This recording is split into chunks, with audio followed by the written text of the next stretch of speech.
Ils m'ont fait me tenir dans un coin comme une domestique pendant que mon frère se vantait de devenir associé, mais ils ne savaient pas que j'avais déjà racheté l'entreprise 72 heures plus tôt et que j'étais sur le point de le virer et de saisir la maison pour les sauver de ses mensonges. Je m'appelle Avery Barnes, mais depuis 20 minutes, ma mère ne m'a désigné que comme un obstacle à l'éclairage ambiant. La salle de conférence était située au 42e étage du plus cher gratte-ciel de Caldwell Harbor, une aiguille de verre perçant le ciel gris et couvert. Tout ici sentait le cuir traité et la cire au citron, une odeur conçue pour masquer l'odeur du désespoir. Bien que je semblais être la seule à pouvoir détecter la pourriture sous-jacente. Avery, pour l'amour de Dieu, va dans le coin, siffla ma mère, Mara. Elle ne tourna pas la tête pour me regarder. Elle était trop occupée à enlever un morceau de peluche invisible sur le blazer bleu marine de mon frère. Sa voix était un murmure tendu et électrique, le genre qu'elle utilisait quand elle était terrifiée mais essayait de paraître autoritaire. Tu bloques la vue sur le port. Tu sais ce que je pense du flux d'énergie. Tu as cette expression lourde sur ton visage. C'est de la malchance. Ça perturbe le feng shui. Je n'ai pas argumenté. Les arguments étaient pour les gens qui croyaient pouvoir changer l'issue d'une conversation. Et j'avais abandonné cette fantaisie il y a une décennie. J'ai simplement pris la carafe d'eau en argent, la condensation froide contre ma paume, et j'ai reculé jusqu'à ce que mes talons touchent le tapis moelleux près de la crédence.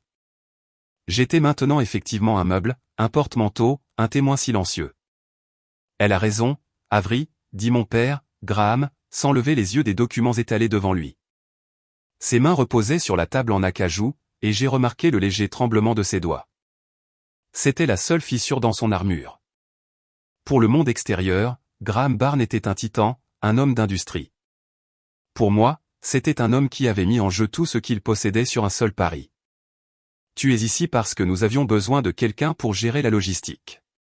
Verser l'eau, débarrasser les papiers quand nous aurons fini, et garder ta bouche fermée. Nous n'avons pas besoin de tes commentaires aujourd'hui. Nous avons besoin de perfection. Je suis la perfection, dit mon frère. Landon, tournant légèrement sur le fauteuil ergonomique en cuir à la tête de la table. Il afficha ce sourire éclatant et étudiait qu'il avait sorti des mauvaises notes au lycée et l'avait endetté à l'âge adulte. Détendez-vous, papa. Maman, ce n'est qu'une formalité. Les associés de Holloway Meridian m'adorent déjà. Je suis le 109 dont ils ont désespérément besoin. Ils n'achètent pas seulement une participation dans un associé, ils achètent une participation dans l'héritage des Barnes. J'ai regardé la fine montre en argent à mon poignet. 6 minutes. Landon ajustait actuellement sa cravate en soie, vérifiant son reflet dans l'écran sombre de sa tablette. Il avait l'air du rôle. Il avait toujours l'air du rôle. C'était l'affaire de famille. Vraiment, avoir l'air réussi pendant que les fondations pourrissaient. Landon était convaincu qu'aujourd'hui il signerait son nom sur un morceau de papier et deviendrait associé dans une prestigieuse société d'investissement. Il croyait que sa mise de fonds était un simple investissement qui triplerait en un an. Il croyait que le monde attendait de lui remettre une couronne simplement parce qu'il s'était présenté. J'ai versé de l'eau pétillante dans des verres en cristal, le son pétillant fort dans le silence tendu. Mes parents orbitaient autour de Landon comme des satellites anxieux autour d'un soleil instable. Mara lui lissa les cheveux. Graham revérifia le placement du stylo. Il le préparait, le polissait, terrifié qu'un faux pas ne brise l'illusion. J'étais l'ampoule cassée, dévissée et laissée dans la douille parce que personne ne s'était donné la peine de la changer, cachée derrière l'abat-jour de leur indifférence. Ils n'avaient aucune idée que la logistique que je gérais n'était pas seulement des commandes de traiteurs. Ils ne savaient pas que les dossiers que Graham tapotait nerveusement étaient déjà obsolètes. Ils supposaient que j'étais ici parce que je n'avais nulle part où aller. Parce que j'étais la fille belle et sans particularité qui avait un travail ennuyeux et sur et qui accourait quand on l'appelait. 3 minutes, ai-je pensé. Le virement est-il prêt ? Demanda Graham, sa voix rauque. Nous devons montrer une liquidité immédiate au moment où le contrat est signé. Ça montre la domination.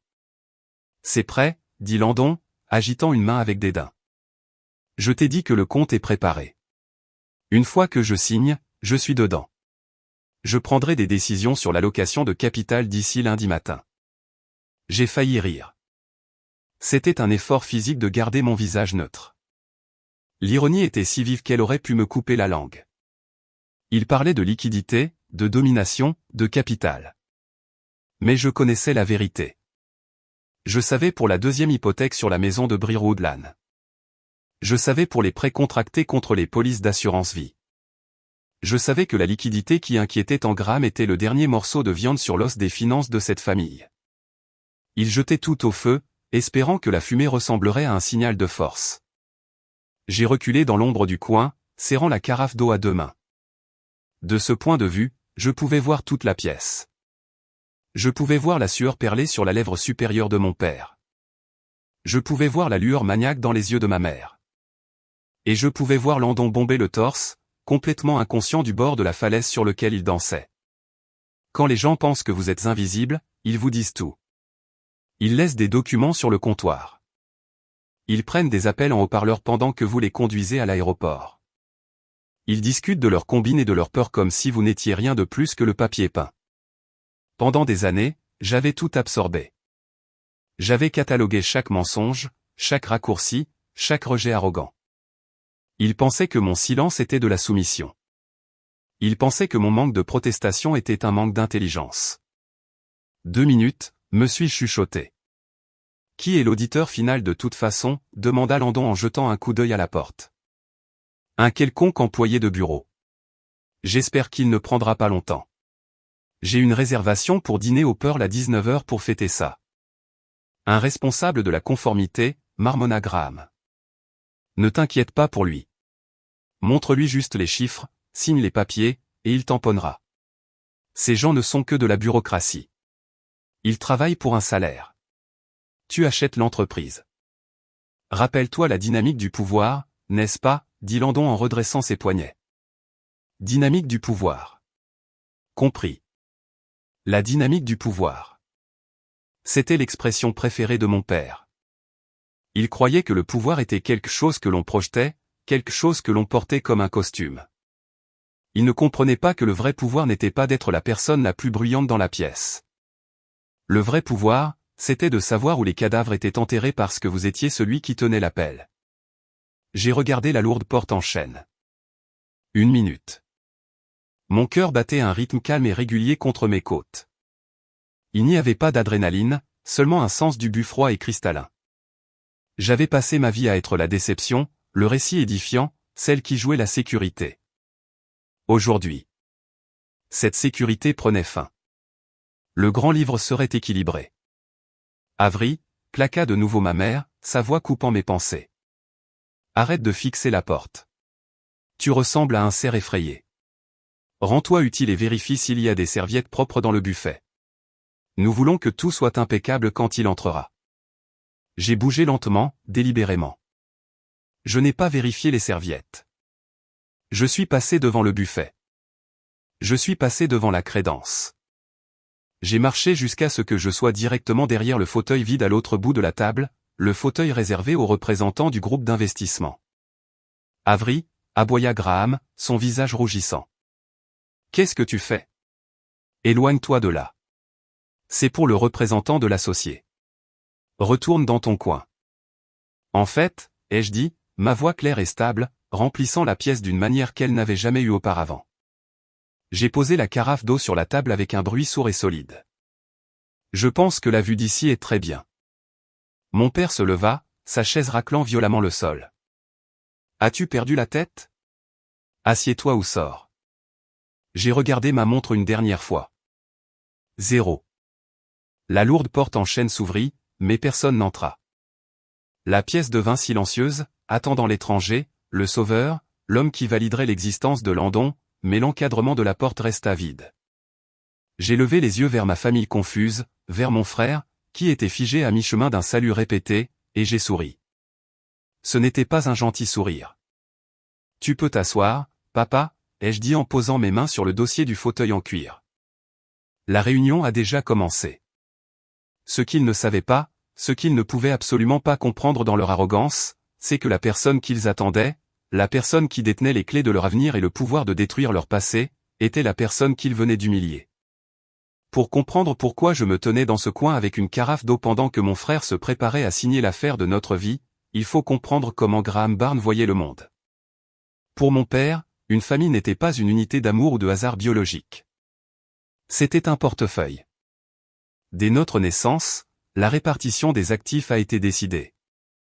Landon était l'action de croissance à haut rendement, l'entreprise spéculative qui allait inévitablement monter en flèche et payer le yacht, la maison d'été et l'héritage. Il était le ticket d'or. Moi, d'un autre côté, j'étais le passif. J'étais l'obligation sur qui battait à peine l'inflation, le coût d'entretien, la radiation. J'étais les frais généraux qu'il devait tolérer pour faire fonctionner l'opération. Je me souviens quand Landon a eu 16 ans. Il avait échoué 2 fois en algèbre, non pas par manque d'intelligence, mais par manque de discipline.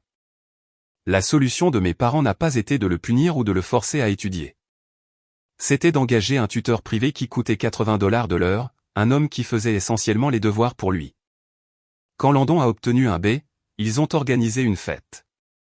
Ils lui ont acheté une décapotable flambant neuve, rouge cerise, arguant qu'il devait avoir l'air réussi pour se sentir réussi. Ils ont appelé ça investir dans sa confiance. Quand j'ai eu 16 ans, j'ai demandé un ordinateur portable pour apprendre le codage par moi-même. Mon père a ri si fort qu'il s'est étouffé avec son scotch. Il m'a dit que la technologie était un actif qui se dépréciait et que je devrais me concentrer sur l'apprentissage de la gestion d'un ménage car c'est là que résidait ma valeur. J'ai acheté cet ordinateur portable 6 mois plus tard avec de l'argent que j'avais gagné en récurant les pièges à graisse dans un restaurant en périphérie de la ville. Quand je l'ai ramené à la maison, ma mère m'a dit de le garder dans ma chambre parce qu'il était laid et encombrait la table du salon. Cette dynamique n'a jamais changé. Elle n'a fait que s'intensifier. La première fois que Landon a décidé qu'il était un entrepreneur, il avait 22 ans. Il voulait lancer une marque de vodka premium malgré ne rien connaître à la distillation ou à la distribution. Mon père lui a fait un chèque de 50 000 $. Il a appelé ça du capital d'amorçage. 6 mois plus tard, la seule chose que Landon avait produite était un entrepôt rempli de bouteilles sans marque et une série de photos sur les réseaux sociaux le montrant faire la fête à Miami. L'argent avait disparu. Mes parents ne se sont pas mis en colère. Ils se sont mis sur la défensive. Ils ont dit à leurs amis que les conditions du marché étaient défavorables. Ils se sont dit que Landon était un visionnaire qui était juste en avance sur son temps. Ils ont recadré la perte comme des frais de scolarité. Il payait son éducation à l'école de la vie, disait-il. Pendant ce temps, je travaillais 60 heures par semaine comme analyste junior, gravissant les échelons depuis le bas d'une entreprise où personne ne connaissait mon nom de famille. Quand j'ai montré à mon père ma première promotion, un rôle qui venait avec une augmentation de salaire significative et de réelles responsabilités, il a ricané. Il m'a dit que je jouais petit. Il a dit que j'étais averse au risque, une abeille ouvrière destinée à servir les reines et les rois du monde. Il m'a demandé quand j'allais faire quelque chose de réel, c'est-à-dire parier avec l'argent des autres. Landon aimait les raccourcis. Il était accro à l'esthétique du succès. Il collectionnait les cartes de visite comme des Pokémon. Il achetait des costumes qu'il ne pouvait pas se permettre. Il louait des voitures qui coûtaient plus cher que mon loyer. Il passait ses journées à des déjeuners de country club et ses nuits à des soirées de réseautage. Toujours en train de présenter, de vendre, toujours sur le point de réaliser le prochain grand projet. C'était un maître du pitch d'ascenseur, mais il n'avait jamais pris les escaliers de sa vie. Et chaque fois qu'il trébuchait, ce qui arrivait souvent, mes parents étaient là avec le filet de sécurité, un prêt relais par-ci, une facture de carte de crédit couverte par-là, une injection temporaire de liquidité pour l'aider avec sa trésorerie. C'est un phénomène psychologique connu sous le nom d'erreur des coûts irrécupérables. Mes parents avaient investi tellement d'argent, d'énergie émotionnelle et de réputation dans l'idée que Landon était un génie qu'il ne pouvait pas s'arrêter. S'arrêter maintenant, admettre que Landon était médiocre et imprudent, serait admettre qu'il s'était trompé pendant 30 ans. Cela signifierait admettre que les centaines de milliers de dollars qu'ils avaient brûlés étaient vraiment perdus. Il était moins douloureux pour eux d'écrire un autre chèque de 10 000 $ que de faire face à la réalité que le million précédent était gaspillé. Ils devaient croire qu'ils étaient otages de leur propre investissement. Cette fois, c'est différent, disait ma mère. C'était une prière. C'était un sort qu'il jetait pour éloigner la vérité. Cette fois, il a les bons partenaires. Cette fois, le marché est prêt. Cette fois, il est concentré. C'était la phrase qui résonnait dans ma tête lorsque Landon a annoncé le partenariat avec Holo et Meridian. Cette fois, c'est différent, avait dit Graham lors du dîner du dimanche, ses yeux brillant d'une sorte d'espoir maniaque.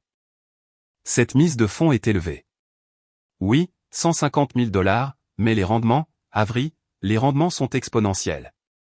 Il sera un associé. Il sera à l'abri pour la vie. Nous devons juste l'aider à franchir la ligne d'arrivée. Ils ne m'ont pas demandé l'argent. Bien sûr, ils savaient que je demanderais à voir le plan d'affaires. Ils savaient que je poserais des questions sur l'évaluation. Au lieu de cela, ils ont hypothéqué la maison de Briroudlan, la maison qu'ils possédaient entièrement depuis 5 ans, le symbole de leur stabilité.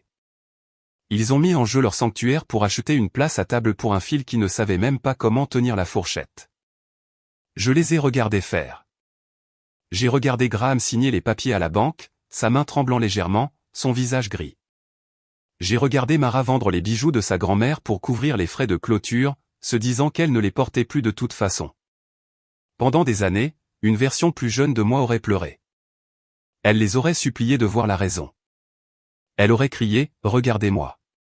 C'est moi qui suis responsable. C'est moi qui vous rend fier. » Mais cette version d'Avril est morte d'une mort silencieuse vers l'âge de 25 ans. J'ai cessé de chercher leur reconnaissance quand j'ai réalisé que leur monnaie était contrefaite.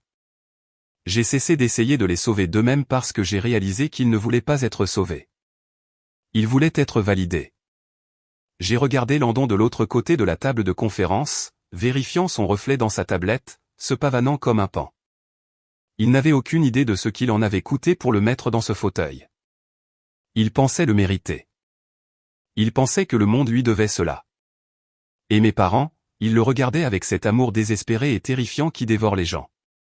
Ils attendaient le retour sur investissement qui n'allait jamais venir. Il y a un moment en comptabilité où vous réalisez qu'une dette est irrécouvrable. Vous arrêtez d'essayer de collecter. Vous arrêtez d'envoyer des lettres. Vous la radiez simplement. Vous fermez le compte pour qu'il ne tire plus le reste du grand livre vers le bas. C'est ce qu'était aujourd'hui. Je n'étais pas ici pour crier, pleurer ou exiger des excuses pour une vie de négligence. Je n'étais pas ici pour les supplier de m'aimer. J'étais ici pour effectuer un audit final. J'étais ici pour clore les livres sur la mythologie de la famille Barnes. Ils pensaient que j'étais la sœur silencieuse et amère dans le coin. Ils ne réalisaient pas que j'avais cessé d'être leur fille il y a longtemps. Maintenant, j'étais juste la liquidatrice, et la liquidation est une affaire froide et sans sentiment. Holloway Meridian Group était conçu pour ressembler à une forteresse de richesse. Leurs brochures étaient imprimées sur du papier cartonné mat et épais qui donnait une impression de luxe au toucher. Leur site web était une symphonie de photos d'archives montrant des hommes aux cheveux argentés se serrant la main dans des bureaux vitrés et des textes vagues et inspirants sur l'accumulation de richesses synergiques et l'architecture patrimoniale. Pour un œil non averti, comme celui de mon frère, cela ressemblait au sommet de la montagne. Pour moi, cela ressemblait à un piège à liquidité classique enveloppé dans un costume Armani. L'offre était séduisante, mais structurellement défaillante. Ils recrutaient des « associés », un titre qui flatte l'ego, mais la condition d'entrée était une mise de fonds de 150 000 $. En échange, ils promettaient un accès rapide aux capitaux propres, un bureau d'anglais des bonus trimestriels qui défiait la logique du marché. Ils prétendaient que ces places étaient extrêmement limitées et que l'offre expirerait dans 48 heures. Haute pression, haute exclusivité, haute promesse de rendement. C'était le tiercé gagnant d'un prédateur cherchant un repas désespéré. Landon avait avalé la pâte tout entier. Ils m'ont débauché, Avril, s'était-il vanté au dîner il y a 2 semaines, en faisant tourner son vin. Ils ont vu mon profil sur LinkedIn. Ils reconnaissent le talent quand ils le voient. Ils ont dit qu'ils avaient besoin de quelqu'un avec ma vision. J'étais resté assise là à couper mon steak, sachant exactement quel genre de vision intéressait Holloway Meridian. Ils ne cherchaient pas des magiciens de la finance. Ils chassaient des baleines, ou dans le cas de Landon, un baleineau ayant accès à la ligne de crédit d'une baleine. Ils cherchaient de l'argent liquide pour boucher les trous de leur propre navire en perdition. Ma famille pense que je gère la logistique ou la paperasse. C'est une imprécision commode qui leur permet d'ignorer ma véritable carrière. En réalité, je suis analyste senior en restructuration pour Northbridge Ledger Capital. Mon travail n'est pas de rendre les gens riches. C'est de disséquer les entreprises qui sont en train de mourir. Je regarde les bilans comme un légiste regarde un corps. Je trouve la cause de la mort, la dette cachée, les actifs surévalués, l'hémorragie opérationnelle. Il y a 3 semaines, mon logiciel d'analyse des risques internes, un système propriétaire que nous appelons le « vautour », a signalé une série d'actifs en difficulté dans le secteur des moyennes entreprises. L'un d'eux était une société holding écran liée à Holloway Meridian Group. J'ai creusé. Il n'a pas fallu longtemps pour trouver la pourriture. Holloway Meridian n'était pas une puissance d'investissement. C'était un zombie criblé de dettes. Leur trésorerie était un désastre, soutenu uniquement par l'afflux constant de nouvelles mises de fonds de partenaires. Ils utilisaient les 150 000 $ de Pierre pour payer le bonus trimestriel de Paul. Ce n'était pas techniquement un système de Ponzi. Ils avaient de vrais bureaux et de vrais, bien que terribles, investissements, mais c'était dangereusement proche. Ils étaient endettés jusqu'au cou, devant des sommes massives à des prêteurs mezzanines, et ils avaient des mois de retard sur leur paiement de bail commercial. Leur conformité interne était une blague. Leurs audits étaient auto-certifiés. Et surtout, ils étaient sur le point de violer les clauses de leur principale ligne de crédit. S'ils ne levaient pas 2 millions de $ en capital de partenaires d'ici la fin du mois, les banques saisiraient tout. Landon n'était pas un partenaire. Il était un radeau de sauvetage. Je suis resté assise dans mon bureau à Northbridge cette nuit-là.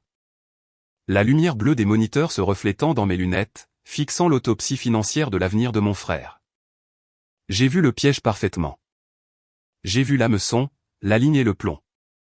Mon premier instinct, l'instinct résiduel d'une sœur, a été de l'appeler. J'ai attrapé mon téléphone. J'aurais pu lui expliquer le ratio dette-fonds propres. J'aurais pu lui montrer les dépôts UCC. J'aurais pu lui épargner l'humiliation et sauver la maison de mes parents. Mais je me suis souvenu de la dernière fois que j'ai essayé d'aider. Je me suis souvenu de Graham me disant que j'étais jalouse de l'esprit de Landon. Je me suis souvenu de Mara me disant d'arrêter d'être une rabat-joie quand j'ai souligné le taux d'intérêt sur le prêt auto de Landon. Je me suis souvenu qu'on m'avait dit d'aller chercher du café pendant que Landon discutait de stratégie commerciale avec des hommes qui l'arnaquaient activement. Ils ne voulaient pas la vérité. Ils voulaient le rêve. Si je leur disais maintenant, ils m'accuseraient de sabotage. Ils diraient que j'inventais, que j'étais amer, que je ne comprenais pas la haute finance. Ils signeraient les papiers de toute façon, juste pour me contrarier. J'ai posé le téléphone. Très bien, ai-je chuchoté au bureau vide. Si vous voulez jouer aux grandes affaires, jouons selon les règles des grandes affaires. Je ne suis pas allé à la police. Je ne suis pas allé à la SEC. Ces voies prennent des mois, et mes parents auraient perdu la maison avant même qu'une enquête ne soit ouverte. J'avais besoin de quelque chose de plus rapide, de quelque chose d'absolu. Je me suis tourné vers la seule chose qui ne ment jamais, la dette. Le principal créancier de Holloway Meridian était un fonds de dette en difficulté cherchant à se délester de ses positions risquées. Ils étaient fatigués de courir après les paiements. Ils voulaient juste s'en sortir. Ils vendaient la tranche de contrôle de la dette de Holloway pour une bouchée de pain à quiconque serait assez courageux pour la recouvrer. J'ai ouvert une nouvelle fenêtre sur mon écran. J'ai accédé au compte d'un véhicule ad hoc que j'avais créé des années auparavant pour des acquisitions indépendantes. Une entité propre et anonyme que j'ai nommée Seastone Holdings LLC. Ça sonnait ennuyeux. Ça sonnait corporate. Ça sonnait comme le genre d'entreprise qui pourrait vous avaler tout entier sans faire de bruit. J'ai vérifié mes propres liquidités. C'était serré, représentant presque chaque dollar que j'avais économisé, investi et composé pendant une décennie à manger des sandwichs au thon et à travailler 80 heures par semaine. C'était mon fonds de liberté. C'était l'argent que j'allais utiliser pour quitter cette ville et ne jamais regarder en arrière. Mais c'était mieux que de partir. C'était une clôture. J'ai tapé le montant de l'offre. C'était agressif, mais l'argent est roi dans une vente en difficulté. J'ai appuyé sur « Exécuter ». La transaction a été finalisée en 12 secondes. Je n'ai pas acheté une place à table comme Landon. Je n'ai pas acheté un titre. Je n'ai pas acheté une promesse de richesse future. J'ai acheté la dette. En fait. Depuis 72 heures, Seastone Holdings LLC possédait l'âme financière de Holloway Meridian Group.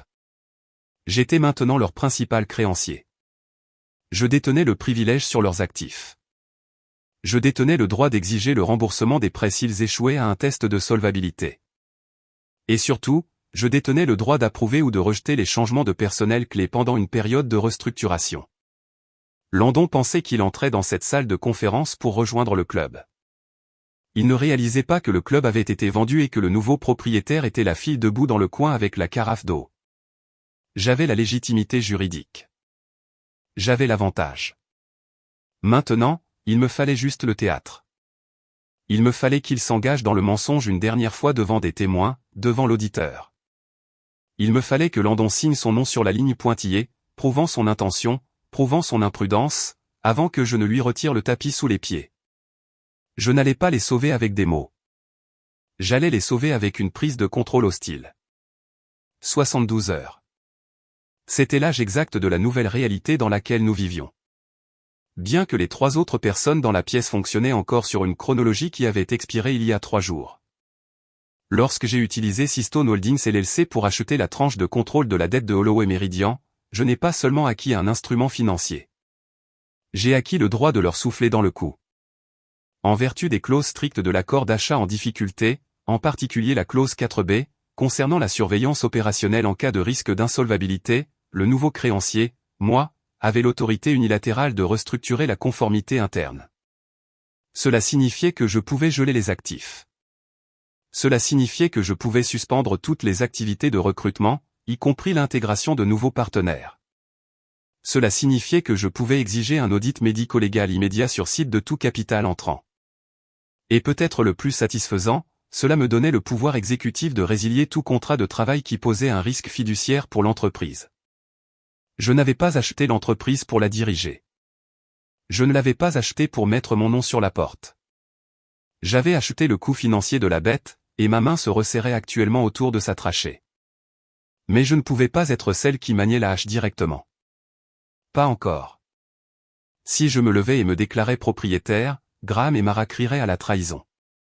Ils prétendraient que je mentais ou que j'avais volé l'argent ou que j'essayais simplement de ruiner le grand moment de Landon par dépit. Ils transformeraient cela en une bagarre émotionnelle familiale. Et dans une bagarre, les faits se perdent. J'avais besoin d'un exécuteur qui portait un costume et une mallette. J'avais besoin de quelqu'un de froid, de professionnel et de terrifiant de neutralité. C'est pourquoi j'avais engagé Monsieur Aldan.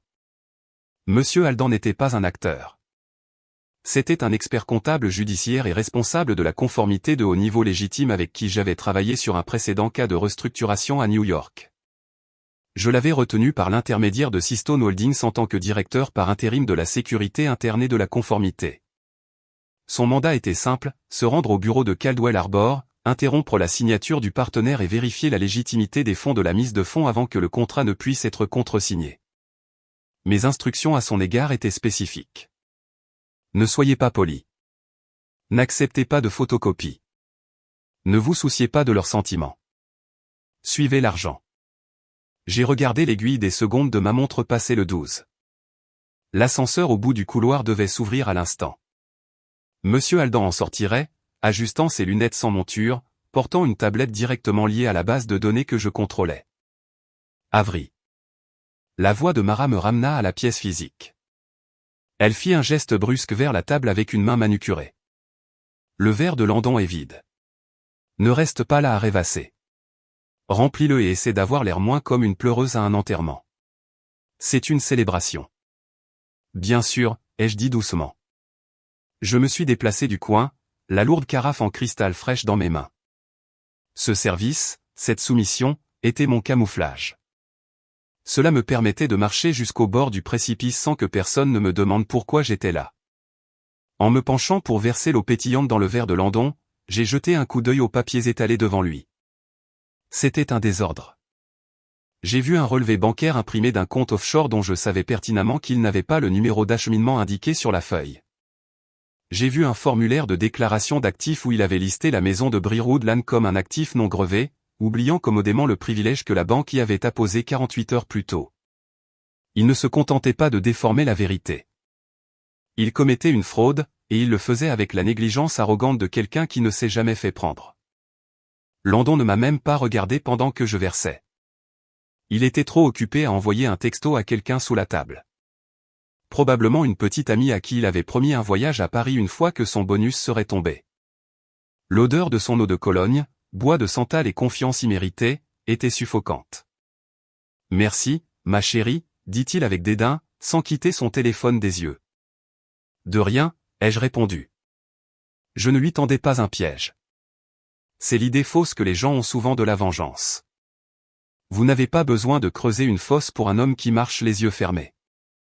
Il vous suffit de vous abstenir de crier un avertissement. Je n'étais pas la chasseuse. J'étais le miroir. Tout ce que j'avais fait, c'était de mettre en place un reflet haute définition de qui était vraiment Landon. S'il s'y regardait et voyait un monstre, c'était sa création, pas la mienne. Je me suis retiré vers le buffet, posant la carafe sur un sous-verre. D'ici, je pouvais voir le visage de mon père. Il avait l'air hagard, les rides autour de ses yeux profondes d'inquiétude. Même en forçant un sourire, il savait que c'était un pari, il savait qu'ils étaient au bord du gouffre, mais il s'était convaincu que la seule issue était d'avancer. Il pariait la maison pour regagner la voiture. J'ai touché la poche de mon blazer. À l'intérieur, pliés soigneusement, se trouvaient 2 documents que j'avais préparés la veille. Le premier était un avis de licenciement pour Landon Barnes, citant une fausse déclaration flagrante d'actifs et un manquement aux normes éthiques de Holloway Meridian Group. Le second était une structure de transfert d'actes de propriété légale. C'était un instrument complexe, mais en fait, c'était un canot de sauvetage. Il placerait la maison de Breerwoodland dans une fiducie protectrice, la protégeant des retombées immédiates de la faillite inévitable de Landon, à condition que mes parents acceptent de céder le contrôle de l'actif à l'administrateur de la fiducie, moi. J'avais écrit 2 fins pour cette histoire. Dans une version, Landon admet qu'il n'a pas l'argent, retire sa candidature, et nous rentrons tous à la maison. Il est humilié. Oui, mais il n'est pas détruit. La maison est en sécurité. Le mensonge se termine discrètement. Dans la seconde version, la version que je savais à venir, Landon double la mise. Il ment à Monsieur Aldan. Il présente les documents falsifiés. Il essaie de bluffer un homme qui mange des bluffs au petit déjeuner. Et ce faisant, il déclenche la clause de faute grave qui me permet non seulement de le licencier, mais de le mettre sur liste noire dans l'industrie et d'exposer la fraude aux agences de crédit. J'ai regardé à nouveau la lourde porte en chêne. La poignée a commencé à tourner. Ma famille s'est redressée. Mara a rangé ses cheveux. Graham a boutonné sa veste.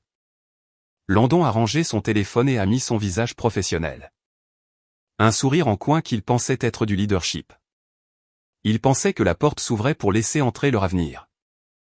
Il ne réalisait pas qu'elle s'ouvrait pour laisser entrer leur passé. Toutes les dettes impayées, tous les coins coupés, toute l'ignorance volontaire. Vêtu d'un costume anthracite et portant un scalpel numérique. Que le spectacle commence, ai-je chuchoté si doucement que seule la carafe d'eau m'a entendu. La lourde porte en chêne s'ouvrit avec un silence hydraulique, laissant entrer l'homme qui allait devenir l'architecte du cauchemar de mon frère. Monsieur Aldan ne marchait pas. Il glissait, une colonne consciente de laine gris anthracite et d'indifférence glaciale. Il portait une mallette en cuir qui semblait assez chère pour nourrir une famille de 4 personnes pendant un mois, et son expression était aussi vide qu'un disque dur fraîchement effacé. En franchissant le seuil, ses yeux balayèrent la pièce. Ils s'attardèrent une fraction de seconde sur Landon, ignorèrent totalement Graham et Mara, et passèrent sur moi comme si j'étais un porte-manteau. C'était une masterclass en mépris. Il s'assit à l'autre bout de la table en acajou, sans serrer de main, sans sourire, sans offrir une seule platitude sur le temps ou la circulation. Il posa simplement sa mallette sur la table, ouvrit les loquets en laiton et regarda Landon. « Monsieur Barnes, dit Aldan. » Sa voix était un baryton grave qui semblait aspirer la chaleur de l'air. Passons le préambule. Mon emploi du temps est serré, et je suppose que vous êtes impatient de conclure votre affaire. L'ambition est une bonne chose, mais la liquidité est meilleure. Landon cligna des yeux, son offensive de charme répété mourant dans sa gorge. Il s'était préparé à une séance de tape dans le dos avec un autre visionnaire, pas à un interrogatoire par un expert comptable judiciaire, mais mon frère n'était rien sinon résili dans son illusion. Il retrouva son sourire, bien qu'il semblât un peu plus fragile qu'il y a 5 minutes. Absolument, dit Landon, se penchant en avant et faisant glisser un épais dossier relié sur la table. La couverture était embossée du logo de Holloway Meridian en feuille d'or. J'apprécie un homme qui valorise l'efficacité. Tout est en ordre. Mon équipe financière a préparé la divulgation complète ce matin. Vous trouverez la preuve de fonds, la répartition des actifs et la confirmation de transfert de la mise de fonds juste au-dessus. Il tapota le dossier avec un ongle manucuré, regardant nos parents avec un sourire de « Regardez ça ». Graham se redressa, sa poitrine se gonflant d'une fierté par procuration. Il tourna lentement la tête pour me regarder dans le coin, ses yeux se plissant de dédain. « Tu vois ça, Avery » dit-il, sa voix dégoulinant de condescendance. « C'est ça la préparation. C'est comme ça qu'un professionnel gère une clôture. Il n'hésite pas. Il livre la marchandise. Apprends de cela. C'est comme ça que vivent les gagnants. » Je resserrai ma prise sur la carafe d'eau, mes articulations devenant blanches. Je ne dis pas un mot. J'ai juste regardé Aldan. Monsieur Aldan n'a pas ouvert le dossier. Il n'y a même pas touché. Il fixa la couverture embossée d'or un instant, puis regarda à nouveau Landon. Le papier ne m'intéresse pas, monsieur Barnes, dit Aldan. Le papier peut être imprimé. Le papier peut être falsifié. Le papier est une relique d'une époque où la confiance était une monnaie. Sur ce marché, nous traitons avec des données. Le sourire de Landon vacilla. Je ne comprends pas. Ce sont des relevés bancaires certifiés. Ils sont notariés. Par qui? Demanda Aldan en levant un seul sourcil. Un notaire dans un centre commercial. Je demande une vérification numérique. Je veux que vous vous connectiez au compte de holding détenant les 150 000 $ en ce moment même. Nous vérifierons le solde et l'origine des fonds en temps réel. La pièce devint très silencieuse. Le bourdonnement de la climatisation semblait rugir. J'ai vu une goutte de sueur se détacher de la racine des cheveux de Landon et commencer un lent et périlleux voyage sur sa tempe. Il s'agita sur son siège. Le cuir craqua, un son comme une branche sèche qui se brise. Eh bien, commença Landon, son rire sonnant essoufflé et aigu. C'est un peu orthodoxe, n'est-ce pas? Je veux dire, les protocoles de sécurité m'empêchent généralement d'accéder au coffre-fort principal depuis un réseau non sécurisé. Je détesterais déclencher une alerte de fraude le jour de la signature. Nous utilisons un VPN sécurisé et crypté, rétorqua Aldan, sa voix plate. Il n'y a aucun risque, à moins que le risque ne soit que l'argent n'est pas là. Landon se pencha plus près de Mara, baissant la voix à un murmure qui était censé être privé, mais qui parvint clairement jusqu'au coin de la pièce où se tenait la sœur invisible. J'ai ajusté les chiffres, siffla-t-il, ses lèvres bougeant à peine. Je les ai rendus jolis. Si je me connecte en direct, ils verront le flottant. J'ai besoin de temps pour déplacer l'argent des lignes de crédit. Les yeux de Mara s'écarquillèrent, son visage se vidant de sa couleur. Elle regarda de Landon à Graham, la panique commençant à fracturer son calme. Graham avait l'air confus, son front se plissant alors qu'il essayait de comprendre pourquoi son enfant chéri calait. Y a-t-il un problème, monsieur Barnes? Demanda Aldan. Il tapota son doigt contre son poignet, vérifiant une montre qui coûtait plus cher que ma voiture. J'ai un autre audit dans 8 minutes. Si nous ne pouvons pas vérifier le capital, je devrais signaler cette candidature comme incomplète. Et étant donné la liste d'attente pour les partenaires, une candidature incomplète est effectivement une candidature rejetée. Non, lâcha Graham en claquant sa main sur la table. Non, il n'y a pas de problème. L'argent est là, Landon. Montre-lui juste le compte. Arrête de jouer. Landon se tourna vers son ordinateur, ses mains tremblant visiblement maintenant. Il tapait, effaçait, retapait. Il était piégé. Il avait un PDF qu'il avait manipulé dans Photoshop pour montrer un solde de 150 000 $, mais le solde réel du compte était probablement plus proche de 150 $. Il ne pouvait pas se connecter en direct, mais il ne pouvait pas refuser sans admettre la fraude. Il leva les yeux, son regard balayant la pièce, cherchant une sortie, une alarme incendie, n'importe quoi pour arrêter le temps. J'ai un problème avec la connexion HDMI, mentit Landon, s'accrochant à une paille si fine qu'elle était invisible. Mon ordinateur portable ne se synchronise pas avec le projecteur. Je ne peux pas vous montrer l'écran s'il ne se connecte pas. Peut-être qu'on peut reporter à cet après-midi. Aldan soupira. Un son d'ennui profond. Il attrapa sa mallette comme pour faire ses bagages. Si vous n'êtes pas préparé technologiquement, vous n'êtes pas préparé financièrement, dit Aldan. Se préparant à se lever, c'était ça. Le moment où le piège s'est refermé. Je m'avançai du coin. Mes mouvements étaient fluides, étudiés, serviables. J'étais la bonne sœur. J'étais l'assistante efficace. Je peux vous aider avec ça, ai-je dit. Ma voix brillante et serviable. La tête de Landon se tourna vivement vers moi, ses yeux écarquillés d'avertissement. Avery, assieds-toi. Tu ne sais pas comment ça marche.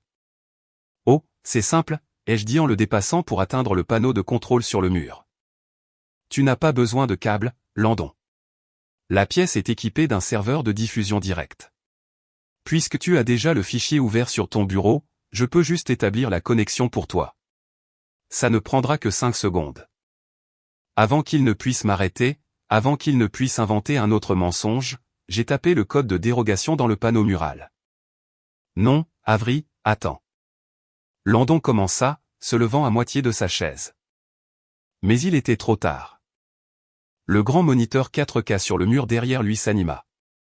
Il reflétait parfaitement l'écran de son ordinateur portable. Et voilà. Pas un portail bancaire, pas un coffre-fort sécurisé, mais une fenêtre d'éditeur PDF avec un document intitulé chase-statement-fab-file-ed-v3.pdf ouvert. Le curseur planait sur le champ du sol du compte, qui était surligné dans un cadre montrant clairement qu'il avait été collé par-dessus le numéro original. Le silence qui suivit n'était pas seulement calme.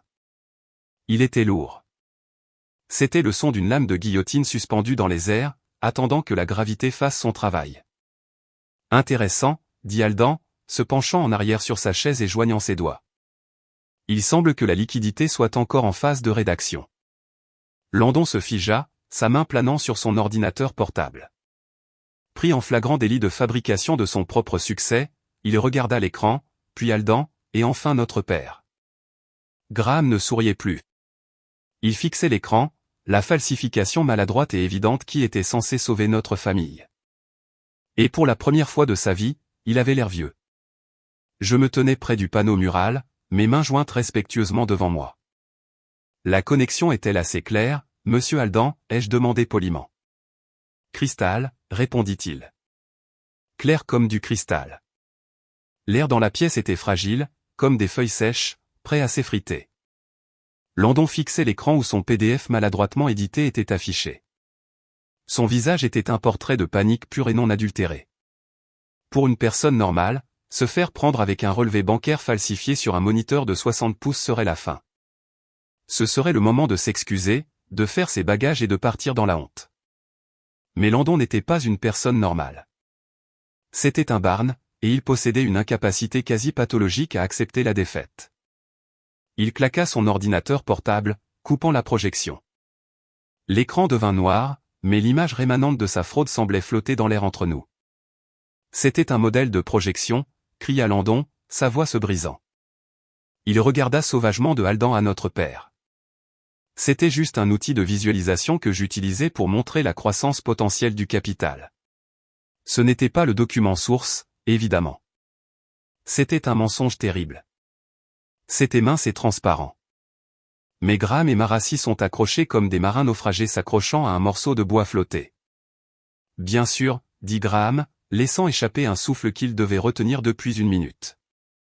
Une visualisation, ça a du sens. Tu modélises la liquidité.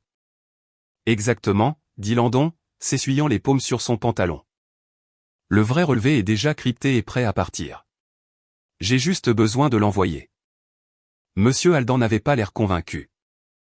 Il regarda sa montre, un mouvement lent et délibéré qui fit tressaillir Landon.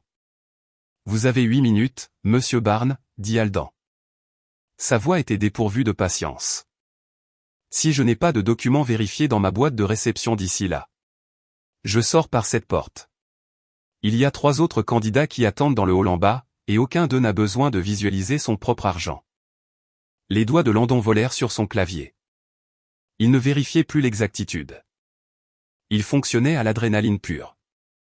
Il devait obtenir un fichier, n'importe quel fichier, de son ordinateur à celui de Aldan.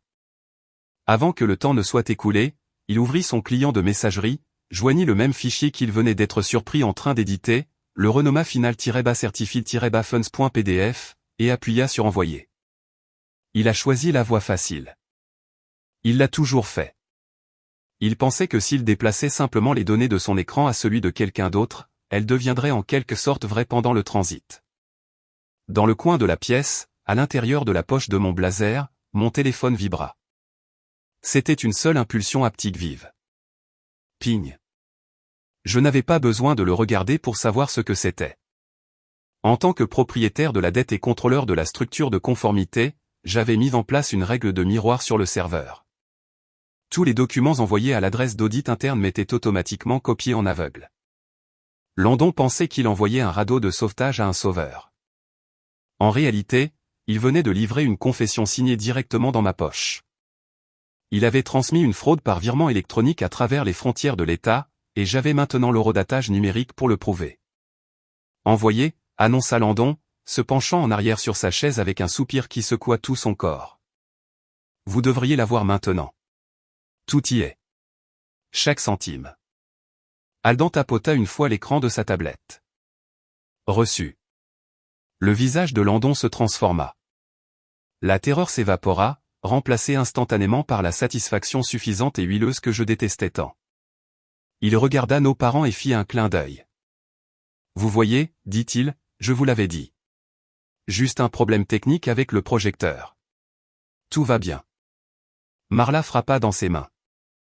Un son sec et discordant. Oh, Dieu merci. Je le savais.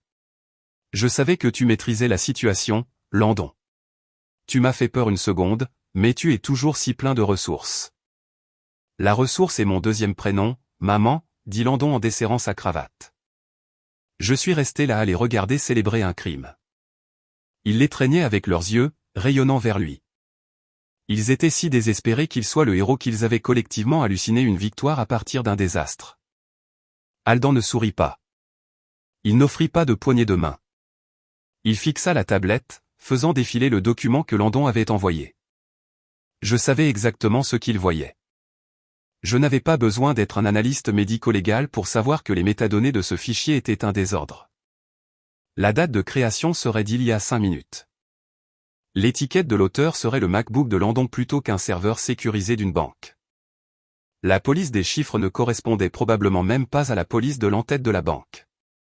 Ce n'était pas seulement un faux. C'était une insulte au faux. Mais Aldan hocha simplement la tête. C'était un geste mécanique et froid. Les chiffres correspondent à votre affirmation, dit Aldan. Il n'a pas dit que le document était réel. Il a simplement dit que les chiffres correspondaient à l'affirmation. C'était une distinction d'avocat. Totalement perdu pour ma famille. Landon prit cela comme une exonération totale. Il se leva et se dirigea vers la fenêtre, regardant la ville qu'il pensait être sur le point de conquérir. Ce n'est que le début, déclara-t-il, sa voix résonnant d'une arrogance renouvelée. Une fois que ce partenariat sera officiel, les choses vont changer. Je regarde une propriété dans les Heights. 5 chambres, piscine, portail, et papa, tu pourras enfin échanger cette berline. Je pense qu'on va te prendre un modèle allemand, quelque chose qui a de la prestance. Tu es un bon fils, Landon, dit Graham, les yeux embués. J'ai toujours dit que tu serais celui qui nous élèverait. Et maman, continua Landon, faisant maintenant les 100 pas dans la pièce, défoncé à sa propre marchandise. On va te prendre cette adhésion au country club, le niveau platine. Tu mérites d'y entrer la tête haute. Je l'ai regardé filer ses fantasmes, construisant un château sur une fondation de boue. Il dépensait de l'argent qu'il n'avait pas basé sur un emploi qu'il n'avait pas obtenu pour impressionner des gens qu'il ne respectait pas. Monsieur Barnes, la voix de Aldan coupa le rêve comme un scalpel. Avant de commencer à dépenser les dividendes de l'année prochaine. Nous avons un dernier obstacle administratif à franchir aujourd'hui. Landon se retourna, toujours souriant. Dites-le. Signature. Biométrie. Je suis prêt. Sécurité, dit Aldan. Puisque le transfert électronique de vos fonds de mise de fonds prendra 24 à 48 heures pour être validé par le système bancaire, nous ne pouvons pas officiellement vous nommer associé aujourd'hui sur la seule base d'un PDF. Mais j'ai envoyé le fichier, dit Landon, son sourire vacillant légèrement. Un fichier est une promesse, dit Aldan doucement. L'entreprise exige une garantie pour verrouiller le poste aujourd'hui. Pour empêcher l'un des autres candidats de vous surenchérir pendant que vos fonds sont validés, nous exigeons une garantie temporaire. Garantie, demanda Graham en se redressant. Quel genre de garantie? Un bien immobilier, dit Aldan. Il sortit de sa mallette un seul document impeccable. Quelque chose pour combler le vide. C'est purement une formalité, bien sûr. Un privilège qui se dissout automatiquement au moment où les 150 000 $ arrivent sur notre compte. Cela montre juste au conseil que vous êtes sérieux. Landon regarda le document. Puis Graham. J'ai vu les rouages tourner dans sa tête. Il savait qu'il n'avait pas l'argent qui arrivait. Il savait que le transfert ne serait jamais validé, mais il croyait aussi qu'il pouvait arranger ça. Il pensait que s'il pouvait juste obtenir le titre d'associé, il pourrait se débrouiller, emprunter ou voler l'argent avant la date limite. Il avait juste besoin d'acheter du temps. Et la seule monnaie qui lui restait pour acheter du temps, c'était nos parents. C'est la procédure standard, papa, dit Landon, tournant son regard prédateur sur Graham. Juste une formalité, comme il l'a dit. Ça se dissout dans 2 jours. Ça n'a aucune signification. Quelle propriété, demanda Graham, sa voix tremblante. La maison, dit Aldan. 117 Brie Woodland. C'est le seul actif avec suffisamment de capitaux propres pour couvrir le poste. J'ai vu Graham se rétrécir. La maison était son sanctuaire. C'était la seule chose qu'il avait réussi à garder à l'abri des catastrophes précédentes de Landon. Il regarda Mara. Il regarda Landon. Papa, allez. Landon insista, sa voix virant à l'irritation. Ne m'embarrasse pas maintenant. Nous sommes sur la ligne d'arrivée. Vas-tu laisser un peu de paperasse nous empêcher de faire des millions? Pense au country club. Pense à l'héritage. Graham regarda le stylo que Aldan avait posé sur la table. Il ressemblait moins à un instrument d'écriture qu'à un détonateur. C'est juste pour 48 heures. Graham demanda faiblement. Période de détention standard, confirma Aldan. Une fois les fonds validés, le privilège disparaît. Graham attrapa le stylo. Je restais dans le coin, silencieux et immobile. Mon cœur battait la chamade, mais mon visage était de pierre. J'aurais pu l'arrêter. J'aurais pu crier qu'il n'y avait pas de fonds à valider. Que le privilège ne se dissoudrait jamais. Qu'il signait sa maison à une société écran contrôlée par sa fille ignorée. Mais je ne l'ai pas fait. J'avais besoin qu'il s'engage. J'avais besoin que l'encre soit fraîche. J'avais besoin qu'il choisisse l'illusion plutôt que la réalité une dernière fois pour que, lorsque je la briserais, il ne resterait plus de morceaux à recoller. La main de Graham tremblait, mais il signa. Le grattement du stylo contre le papier sonna comme un verrou qui se ferme. Le piège était plein. La porte était scellée, et à l'intérieur, l'air s'épuisait. Le document que Aldan fit glisser sur la table en acajou poli était lourd, relié dans une couverture juridique bleue, et titré en lettres grasses et impitoyables. Accord de gage d'actifs garantis avec pouvoir de vente. Cela ne ressemblait pas à une formalité. Cela ressemblait à un avis d'expulsion qui était simplement arrivé en avance. C'est l'instrument de privilège spécifique pour le 117 Brie Woodland, dit Aldan, sa voix dépouillant la pièce de toute chaleur résiduelle. Il ne cligna pas des yeux. Il n'adoucit pas le coup. Il accorde au créancier, dans ce cas, l'entité holding agissant pour le partenariat, le droit de saisir et de liquider la propriété immédiatement en cas de rupture de contrat ou de non-règlement des fonds. Veuillez parapher le bas de la page 3 et signer entièrement à la page 4. Graham fixa le papier. Sa main, qui tenait le stylo avec une détermination si désespérée un instant auparavant, planait maintenant, tremblant comme une feuille dans une tempête. La maison n'était pas seulement du bois et de la brique pour lui. C'était la seule chose dans sa vie qui était vraiment à lui. Les voitures étaient en leasing. L'adhésion au country club était sur un plan de paiement. Les actions avaient disparu depuis longtemps.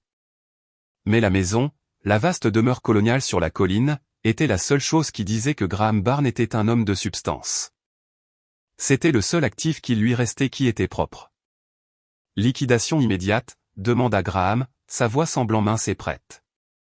Cela semble excessif pour une détention de 24 heures. Sûrement un billet à ordre standard suffirait. Les billets standards sont pour les risques standards, répondit Aldan, vérifiant à nouveau sa montre. Nous comblons un vide pour des fonds non vérifiés. La prime de risque est élevée. Si vous êtes mal à l'aise, monsieur Barnes, nous pouvons arrêter. J'informerai simplement le conseil que le candidat n'a pas pu répondre aux exigences de garantie. Il tendit la main comme pour reprendre les papiers. C'était une feinte parfaite. Non, aboya Landon, claquant sa main sur la table, dangereusement près des documents. Papa, ne le laisse pas le prendre. C'est juste du jargon juridique. Ils doivent mettre ce genre de tactique d'intimidation pour les avocats. Ça ne veut rien dire. Landon se tourna vers Graham, ses yeux écarquillés et frénétiques. Papa, écoute-moi. L'argent arrive. J'ai envoyé le fichier. Tu l'as vu. C'est littéralement juste pour une nuit. Vas-tu jeter un partenariat valant des millions parce que tu as peur d'un morceau de papier? Ne sois pas un lâche. Je ne suis pas un lâche, claqua Graham. Bien qu'il en ait l'air. Il regarda le document, puis Landon, puis le reflet terrifié de lui-même dans la fenêtre sombre. Je restais dans le coin, serrant la carafe d'eau vide contre mon ventre. Je regardais mon père s'effondrer. C'était fascinant et horrifiant à la fois. Il n'avait pas peur de perdre la maison. Il avait peur de perdre l'image de la maison. Il avait peur que Aldan se lève et parte, le laissant avec un fils qui était un échec et une vie qui était ordinaire. Il craignait plus l'insignifiance que la faillite. Ma mère, sentant l'hésitation, transforma son anxiété en une arme et la dirigea vers la cible la plus facile de la pièce. Avery, siffla Mara, ses yeux se posant sur moi. Arrête de planer comme un vautour. Tu rends ton père nerveux. Va te mettre près de la porte. Retourne-toi. Ton énergie négative gâche tout. Je suis juste debout ici. Mère, ai-je dit, ma voix calme, presque mélodieuse. Eh bien, ne le fais pas, claqua-t-elle. Ne regarde pas les papiers. Ne nous regarde pas, disparaît juste. N'ose pas porter la poisse à ton frère. Je ne bougeais pas. Je ne me suis pas retourné. J'ai regardé. Papa, insista Landon, sa voix baissant à un murmure conspirateur. Pense au dîner de ce soir. Pense à entrer au Pearl et à dire à tout le monde que j'ai été promu associé. Veux-tu annuler cette réservation? Veux-tu dire à oncle Mike que nous avons échoué à 1 mètre de la ligne d'arrivée? C'était le coup de poignard, la honte sociale. Graham Barnes préférerait signer un accord avec le diable plutôt que d'admettre à son beau-frère que son fils était un flop. C'est juste pour 24 heures. Graham répéta plus pour lui-même que pour quiconque. Il essayait de jeter un sort, d'essayer de rendre le mensonge vrai en le disant à haute voix. 24 heures, confirma Landon. Moins probablement, le virement pourrait être validé d'ici demain matin. Graham leva les yeux vers Aldan. Il cherchait une réassurance, un sourire, un signe de tête qui disait « Nous sommes tous des gentlemen ici ». Mais Aldan ne lui donna rien. Aldan était un miroir ne reflétant que l'effet froid et dur de la transaction. Si vous allez signer Monsieur Barnes, faites-le maintenant. Aldan a dit. J'ai une voiture qui attend. Graham prit une inspiration qui ressemblait à un râle. Il serra le stylo. Il regarda la ligne de signature. C'est dans Graham Barnes. Il baissa le stylo. La pointe toucha le papier. Le son de la signature était fort dans le silence. Grattement. Grattement. Une gribouillis hâtif et déchiquetée.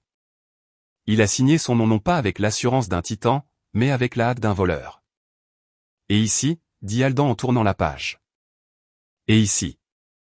Graham signa encore et encore. À chaque coup de stylo, il démantelait le dernier rempart de sa vie. Il remettait les clés de son royaume à un étranger. Tout ça pour protéger l'ego d'un fils qui lui avait menti au visage 5 minutes plus tôt. Fait, chuchota Graham, laissant tomber le stylo comme s'il était brûlant. Il s'affaissa sur sa chaise, l'air gris. Mara laissa échapper un son aigu de soulagement. Oh, Dieu merci. C'est fait. Nous l'avons fait. Landon attrapa les papiers et les poussa vers Aldan. Voilà, vous avez votre garantie. Maintenant, donnez-moi le contrat. Aldan prit les documents. Il ne les fourra pas immédiatement dans sa mallette. Il prit un moment pour inspecter les signatures, les vérifiant par rapport aux copies de pièces d'identité sur la table. Il était minutieux. Il était précis. L'accord de garantie est exécuté, annonça Aldan, glissant les papiers dans son étui en cuir et claquant le verrou. Le son de ce verrou qui se fermait était le son le plus doux que j'ai jamais entendu. C'était fini. Le piège n'était pas seulement tendu. Il s'était refermé. Mes parents pensaient qu'ils venaient d'acheter une bouée de sauvetage. Ils pensaient qu'ils avaient sécurisé un pont vers l'avenir. Ils ne comprenaient pas la mécanique de ce qui venait de se passer. Ils ne savaient pas que l'entité holding que Aldan représentait était Seastone Holdings LLC. Ils ne savaient pas que Seastone Holdings LLC, c'était moi. Graham n'avait pas cédé sa maison à Holloway Meridian. Il l'avait effectivement cédée à sa fille, la fille qu'il avait réduite au silence, la fille qu'il avait rabaissée, la fille qu'il avait fait se tenir dans le coin, et contrairement à la banque, contrairement aux prêteurs prédateurs qu'il craignait. Je savais exactement ce que cette maison valait. Et je savais exactement ce qu'il en coûtait pour la garder. Je ressentis une étrange sensation dans ma poitrine. Ce n'était pas de la joie. Ce n'était pas du triomphe. C'était le poids lourd et solide du contrôle. Pour la première fois de ma vie, je n'étais pas soumise aux caprices de l'illusion de la famille Barnes. Je possédais l'illusion. Maintenant, dit Aldan, posant ses mains à plat sur la table. Concernant l'accord de partenariat lui-même. Landon se pencha en avant, impatient, ses mains tremblant d'anticipation. Oui, le contrat. Rendons ça officiel. Je m'avançai du coin. La carafe d'eau était lourde dans ma main, mais je la posai sur le buffet avec un bruit délibéré. Le son coupa la pièce, aigu et dissonant. En fait, ai-je dit, ma voix portant une résonance qui fit tressaillir Mara. Je pense que nous devrions vérifier les métadonnées de ce transfert une fois de plus avant que quiconque ne signe quoi que ce soit d'autre. La pièce se figea. Graham se tourna pour me regarder, son visage se tordant de confusion et de colère. Avery, prévint-il. Je t'ai dit de te taire. Je sais, ai-je dit en marchant lentement vers la tête de la table. Mais je pense que vous pourriez vouloir entendre ça. Parce que la maison que vous venez de céder, elle ne vous appartient plus, et cette réunion non plus. Landon fut le premier à rompre le silence, son arrogance agissant comme un bouclier contre le froid soudain dans la pièce. Il se pencha en arrière, entrelaçant ses doigts derrière sa tête, inconscient de la lame de guillotine planant à quelques centimètres au-dessus de son cou. « Détends-toi, Avery, ricana-t-il, le son grinçant contre la tension. Tu es dramatique, papa. Dis-lui de se calmer. En fait, Avery, tu as fait un assez bon travail avec le projecteur tout à l'heure. Peut-être que quand j'aurai ma propre équipe, je pourrai t'engager comme assistante de direction. Tu as un don pour les trucs techniques de bas niveau. Ne parle juste pas la prochaine fois, d'accord? Laisse la clôture au closet. Il regarda Mara pour approbation, et elle lui fit un sourire faible et encourageant, bien que ses yeux continuassent de passer nerveusement de Graham au papier signé. C'est une offre généreuse, ai-je dit, ma voix stable. Mais je ne pense pas que tu embaucheras qui que ce soit, Landon. En fait, je ne pense pas que tu feras grand-chose dans cette industrie, jamais. J'ai posé la carafe d'eau sur la crédence avec finalité. C'était un dépouillement symbolique de la peau. J'avais fini de servir. Je suis passé devant ma mère qui a tendu la main pour saisir mon bras, ses ongles pointus. Assieds-toi, siffla-t-elle. Tu nous embarrasses. J'ai retiré mon bras doucement mais fermement, un rejet physique de son contrôle qui la fit halter. Je ne me suis pas arrêté avant d'atteindre la tête de la table, la place où l'associé était censé s'asseoir.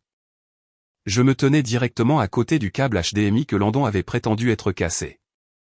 Landon a mentionné une visualisation, ai-je dit à la pièce, branchant le câble sur ma propre tablette. Je pense que c'est une merveilleuse idée. Visualisons exactement qui est assis à cette table. Le grand écran sur le mur clignota.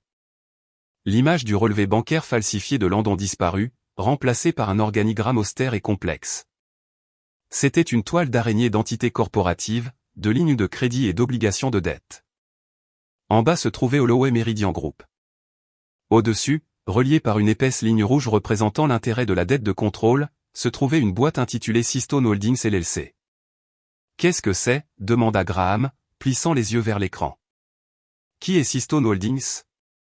Seastone Holdings, expliquai-je, ma voix froide et professorale, est un véhicule ad hoc que j'ai créé il y a 3 ans. Il est spécialisé dans l'acquisition d'actifs en difficulté. Il y a 72 heures, Seastone a acheté la tranche de dette de contrôle de Holloway Meridian Group. Cela signifie que Seastone détient le droit d'auditer, le droit de restructurer et le droit de licencier du personnel. J'ai tapoté l'écran. Une nouvelle boîte est apparue au-dessus de Seastone Holdings. Elle contenait un seul nom, propriétaire unique, Avery Barnes. Le silence dans la pièce était absolu. C'était le silence d'un vide aspirant l'oxygène de leurs poumons.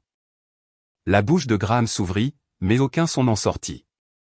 Mara regarda l'écran, puis moi, puis de nouveau l'écran, son cerveau incapable de traiter les données. Toi. Landon rit, mais s'est éteint son nerveux et saccadé. Toi. Tu traites de la paperasse. Avery, tu ne possèdes pas d'entreprise. C'est une blague. Tu as piraté l'écran. Il se tourna vers Aldan, cherchant un allié. Dites-lui d'arrêter ça. Dites-lui qu'elle est folle. Monsieur Aldan, l'homme qui les avait terrifiés pendant la dernière demi-heure, l'homme qui avait exigé leur maison, se leva lentement. Il se tourna vers moi, boutonna sa veste et inclina légèrement la tête. Madame Barnes, dit Aldan, son ton passant d'inquisiteur à subordonné. L'accord de garantie est sécurisé et notarié. Le piège est fermé. Nous sommes prêts à procéder à l'audit. Graham avait l'air d'avoir été giflé. Vous travaillez pour elle? Monsieur Aldan est mon directeur de la conformité interne, ai-je dit. Il ne travaille pas pour Holloway Meridian. Il travaille pour moi et il a été très patient pendant que vous essayiez de le frauder. Frauder, balbutia Landon en se levant, son visage rougissant. Je n'ai fraudé personne. Je suis l'associé. J'ai envoyé les fonds. Regardons ces fonds, ai-je dit. J'ai fait glisser mon doigt sur ma tablette. L'écran changea de nouveau. Cette fois, il montrait un flux en direct du backend bancaire auquel Aldan avait accédé. À gauche se trouvait le PDF que Landon avait envoyé par email. Celui montrant un solde de 150 000 $. À droite se trouvait la requête réelle en temps réel du numéro de compte associé à ce relevé. Le nombre à droite n'était pas 150 000 $. C'était 342,16 $. Ceci, ai-je dit en pointant vers la gauche, est un crime, fraude par virement électronique, falsification d'un instrument financier, tentative de vol qualifié. J'ai pointé vers la droite. Ceci est la réalité. Tu n'as pas l'argent, Landon. Tu ne l'as jamais eu.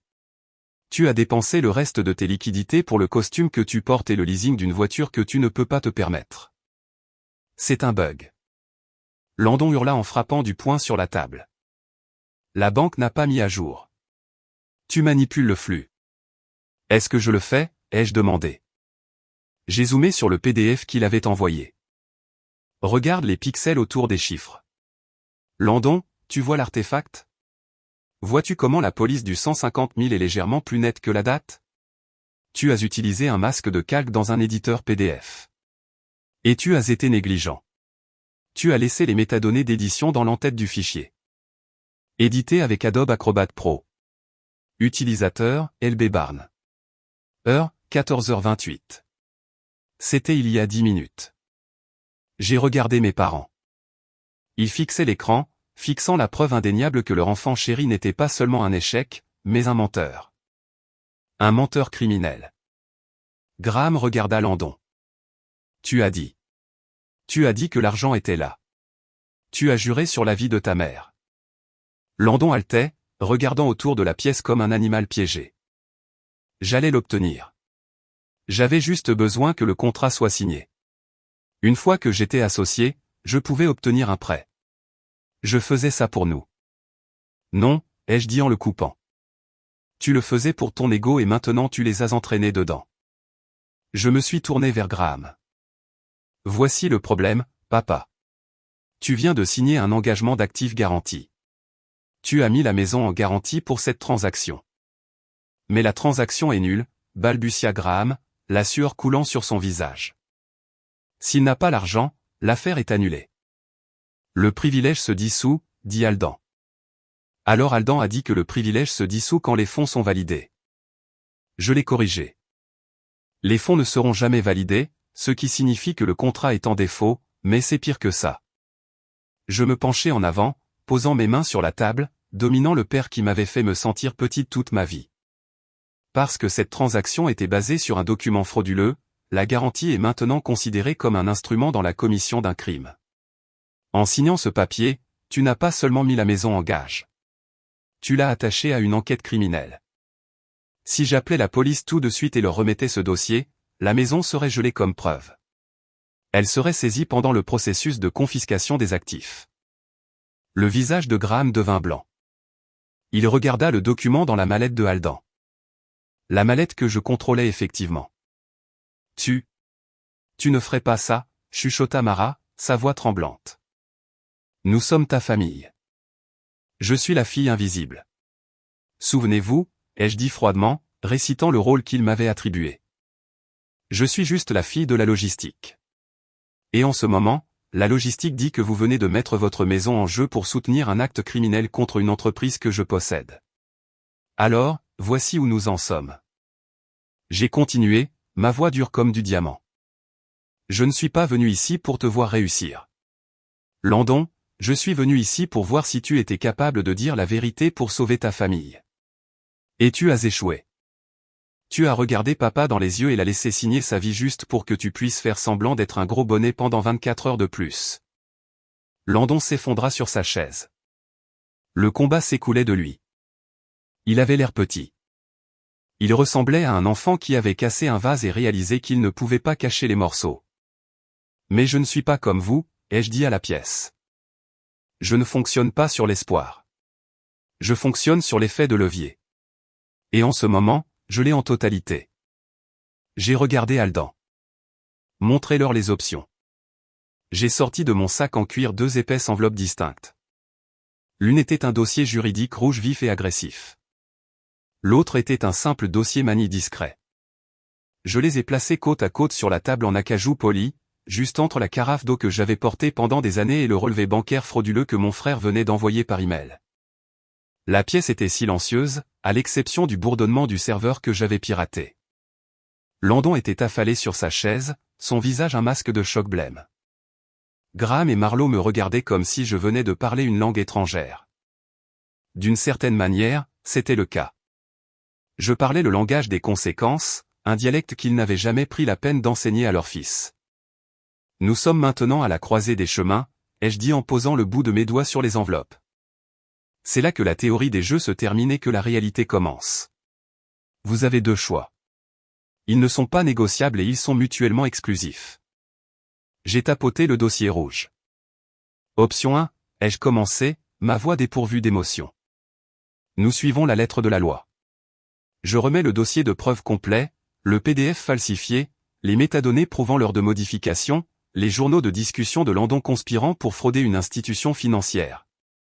Et l'engagement d'actifs garantis signé sous de faux prétextes à l'unité de conformité. Monsieur Aldan sera légalement obligé de déposer une déclaration d'activité suspecte auprès des autorités fédérales. La police sera impliquée. La maison sera saisie comme preuve dans une enquête pour fraude par virement électronique. Landon fera presque certainement face à la prison, et vous, maman et papa, passerez votre retraite au tribunal, à vous battre pour prouver que vous n'étiez pas des co-conspirateurs. Mara laissa échapper un sanglot étranglé, portant sa main à sa bouche. Graham fixa le dossier rouge comme s'il était radioactif. Ou, ai-je dit en faisant glisser le dossier manie vers l'avant. Nous choisissons l'option 2, la sortie silencieuse. Qu'est-ce que la sortie silencieuse, demanda Graham, sa voix rauque. C'est une restructuration, expliquai-je. Landon signe un document retirant officiellement sa candidature et renonçant à toute future réclamation contre l'eau et Méridian ou l'une de ses filiales. Il admet une erreur administrative et démissionne de l'industrie dans cette ville. Il s'en va. Et la maison ? Demanda Graham, ses yeux désespérés. Vous et maman signez un acte de renonciation transférant le titre du 117 Breewoodland à une fiducie sans droit de regard contrôlée par Seastone Holdings. J'ai dit, je deviens l'administratrice de la fiducie. Vous gardez le droit d'y vivre. Je paie les impôts. Je paie l'entretien. Mais vous perdez le droit de l'utiliser comme levier. Vous perdez le droit de l'hypothéquer. Et surtout, vous perdez le droit de la vendre pour renflouer Landon de sa prochaine catastrophe. Tu veux nous voler notre maison, hurla Marla.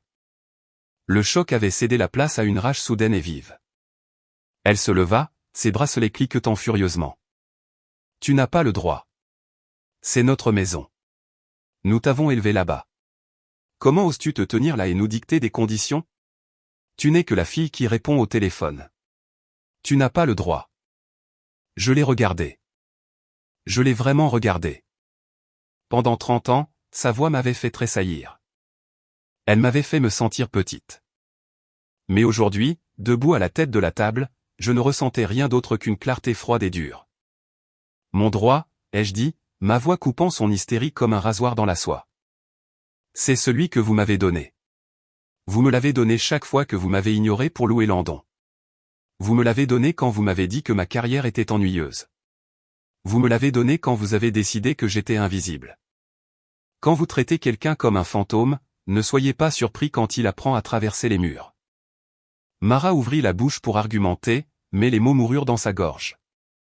Elle regarda l'acier dans mes yeux et réalisa, peut-être pour la première fois, qu'elle ne connaissait pas la femme qui se tenait devant elle. Graham tendit la main et tira le dossier manille vers lui. Ses mains tremblaient, mais il l'ouvrit. Il commença à lire. C'était un homme d'affaires, ou du moins il l'avait été. En parcourant les pages, j'ai vu la prise de conscience poindre en lui. La structure de fiducie que j'avais créée n'était pas prédatrice. Elle était protectrice. C'était un bouclier blindé conçu pour l'empêcher de se noyer. Il leva les yeux vers moi et son expression s'effondra. Il regarda Landon, qui se rongeait les ongles, puis de nouveau vers moi. Il réalisa que la fille inutile, la déception averse au risque, était la seule personne dans la pièce qui avait la compétence de les sauver de la ruine totale. Elle nous enferme, chuchota Graham à Mara. Mais elle nous garde un toit sur la tête.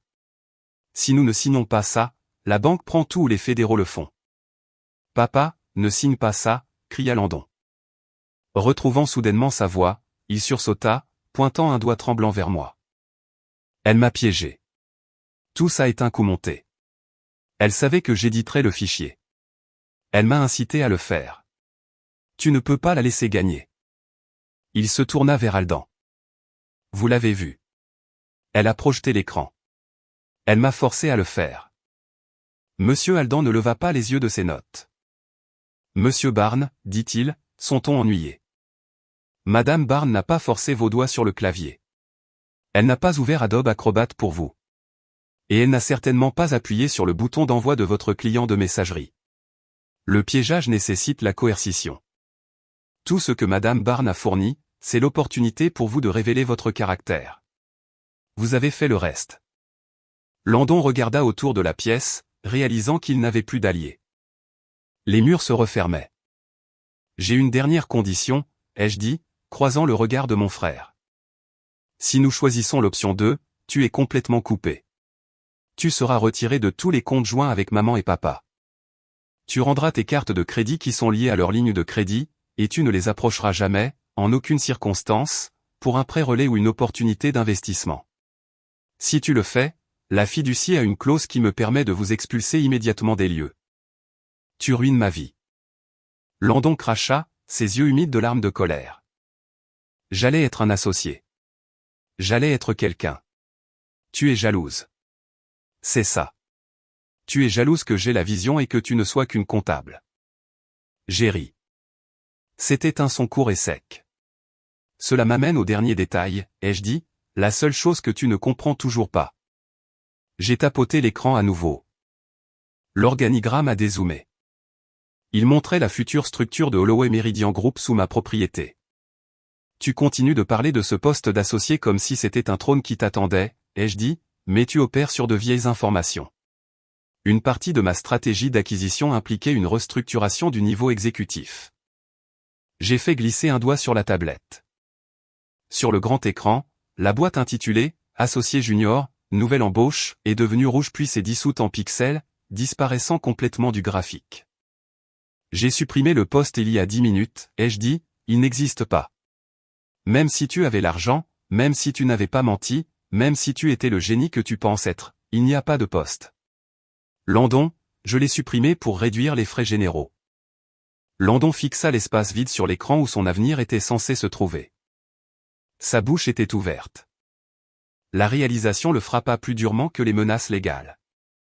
Ce n'était pas seulement qu'il était viré.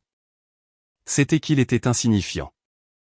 En fait, ai-je dit, prononçant les mots que j'avais répétés dans le miroir de mon âme pendant une décennie. Tu n'es pas seulement viré.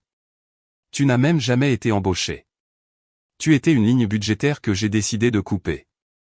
J'ai poussé le stylo vers Graham. Fais un choix, papa, ai-je dit, le dossier rouge ou le dossier Manille, la police ou la fiducie.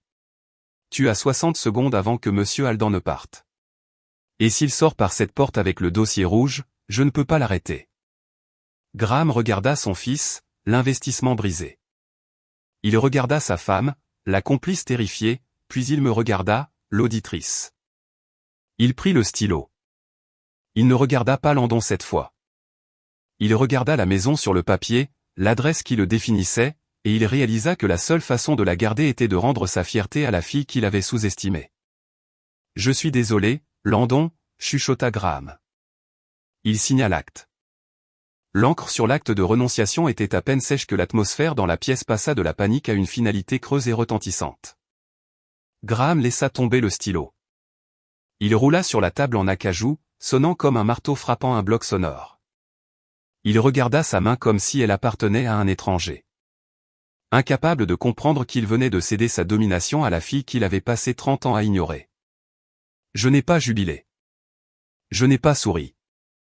J'ai simplement tapoté l'écran de ma tablette une dernière fois, exécutant la commande finale de la séquence que j'avais programmée des jours auparavant. L'acte est enregistré, ai-je déclaré, ma voix coupant le lourd silence. La fiducie est maintenant active. L'actif est sécurisé. Landon était toujours assis là, clignant rapidement des yeux, essayant de rassembler les fragments brisés de son ego. Il regarda les papiers signés, puis moi, et une lueur de son ancienne défiance illusoire étincela dans ses yeux. Il redressa sa cravate. Le réflexe d'un homme qui croit que l'apparence peut l'emporter sur la réalité. Très bien, dit Landon, sa voix tremblante mais forte. Tu as la maison. Félicitations. Tu as gagné la petite lutte de pouvoir, mais nous avons encore des affaires à discuter. Même si le siège d'associé est techniquement en attente, je suis toujours le contact principal pour cette affaire. C'est moi qui ai apporté la relation à la table. J'attends des honoraires de consultation pour avoir facilité l'acquisition, et je ne quitte pas cette pièce tant que ma position n'est pas clarifiée. Je l'ai regardé. C'était presque impressionnant de voir à quel point la tige du droit acquis s'était profondément enfoncée dans son âme. Il croyait vraiment qu'après avoir tenté une fraude, après avoir failli perdre la maison de ses parents à une saisie policière, il pouvait encore négocier des honoraires. Ta position est parfaitement claire, ai-je dit, me penchant légèrement en avant. Mais laissez-moi la rendre officielle pour le dossier. Je me suis tourné vers Monsieur Aldan. L'avis de licenciement est-il préparé? Il l'est, répondit Aldan, sortant une seule feuille de papier impeccable de sa mallette. Je me suis retourné vers mon frère.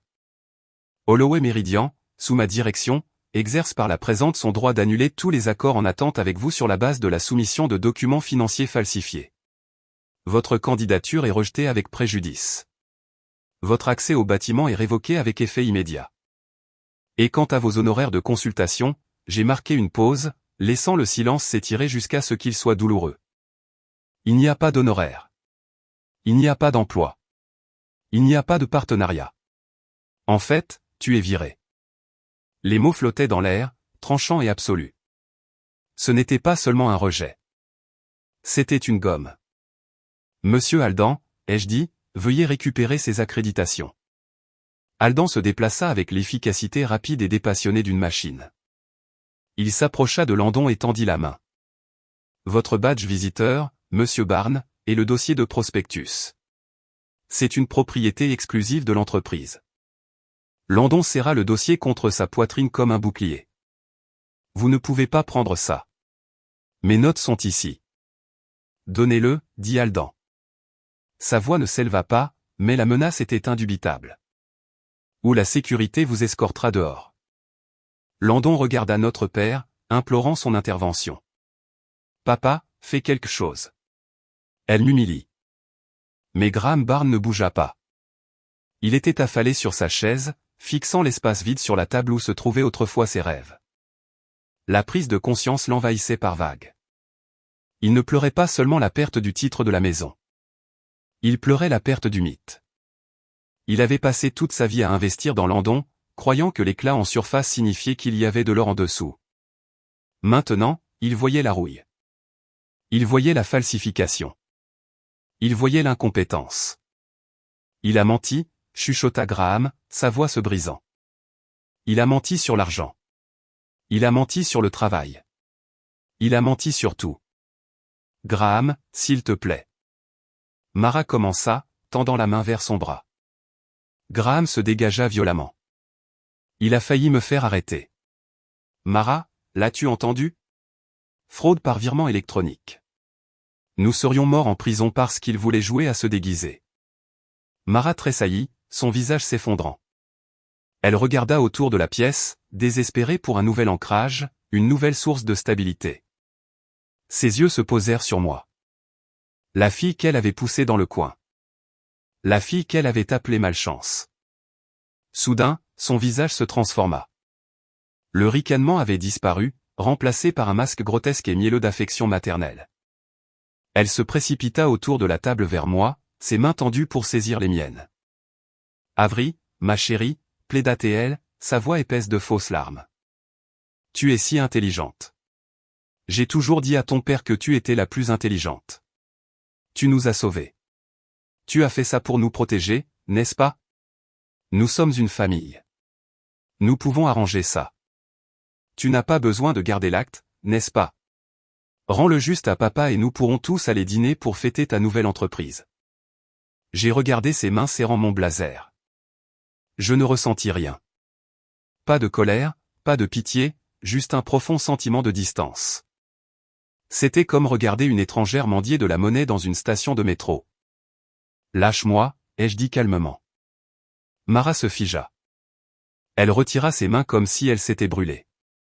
Les conditions sont fixées, ai-je dit, m'adressant à eux deux. La maison reste dans la fiducie Seastone. Je paierai les impôts fonciers. Je couvrirai l'assurance. Vous aurez un toit sur vos têtes pour le reste de vos vies. Personne ne vous met à la porte. Je tournai mon regard vers Landon. Mais la fiducie a une clause stricte. S'il emménage ou si vous contractez un prêt pour lui donner de l'argent ou si vous vendez ne serait-ce qu'une lampe pour financer son style de vie. L'accord est nul et je vends la propriété. La maison est pour votre retraite. Ce n'est pas un distributeur de billets pour ses erreurs.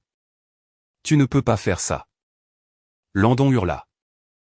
Je n'ai nulle part où aller. Mon bail se termine la semaine prochaine. Alors je te suggère de trouver un travail. J'ai dit, un vrai. J'ai entendu dire que le café dans le hall recrute. Ils n'exigent pas de mise de fonds, mais ils exigent que tu sois à l'heure. Landon se tourna vers Graham. Papa, vas-tu la laisser me parler comme ça? Graham se leva lentement. Il regarda son fils, ses yeux froids et morts. Sors de ma vue, dit Graham. Landon recula. Quoi? Tu m'as entendu, dit Graham, sa voix s'élevant en un cri. Tu nous as tout fait perdre. Tu es resté là et as souri pendant que tu pariais nos vies. Avery a raison. Tu es viré et tu as fini ici. Mais maman, essaya Landon. Mara lui tourna le dos, pleurant dans ses mains. Va-t'en, Landon. Va-t'en. Landon resta là, dépouillé de ses alliés, dépouillé de ses mensonges, dépouillé de la gloire imméritée qu'il avait portée comme un costume. Il me regarda une dernière fois, la haine brûlant dans ses yeux, mais il ne vit aucune peur dans les miens. Il ne vit qu'un mur qu'il ne pouvait pas escalader. Il attrapa son manteau et sortit de la pièce en trombe, la lourde porte claquant derrière lui avec un bruit sourd final et satisfaisant. La pièce était de nouveau calme. Nous avons terminé ici, ai-je dit à Aldan. Déposez les papiers. Oui, Madame Barnes, dit Aldan en fermant sa mallette. J'ai pris mon sac. Je n'avais pas besoin de rester. Je n'avais pas besoin d'entendre leurs excuses. Je me suis dirigé vers la porte, mes talons claquant sur le sol. Un son d'autorité, pas de service. Avery, appela Graham. Sa voix était brisée. Je me suis arrêté, la main sur la poignée en laiton. Je ne me suis pas retourné.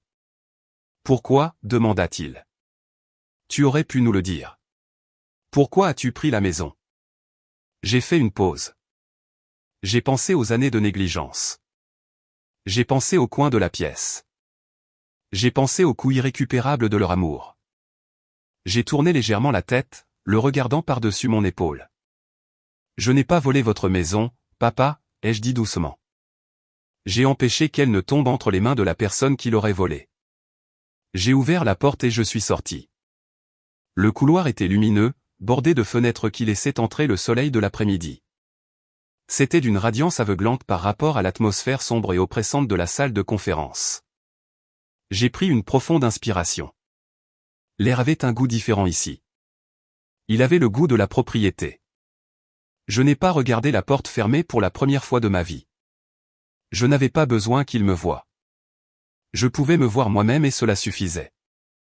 Merci beaucoup d'avoir écouté cette histoire.